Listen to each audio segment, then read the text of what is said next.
Hello everyone. In this video, I'll guide you through how to fix a game that won't launch or open on Xbox Series X, Series S, or Xbox One.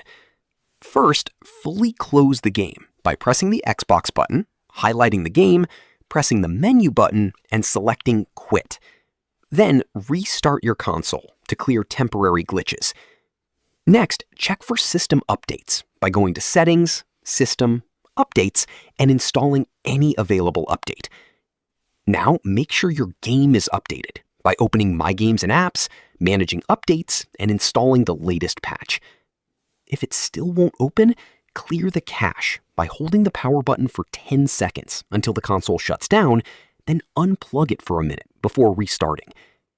Also, check your storage space because low storage can stop games from launching. Finally, reinstall the game if nothing else works, and it should open normally again. Subscribe to the channel for more videos.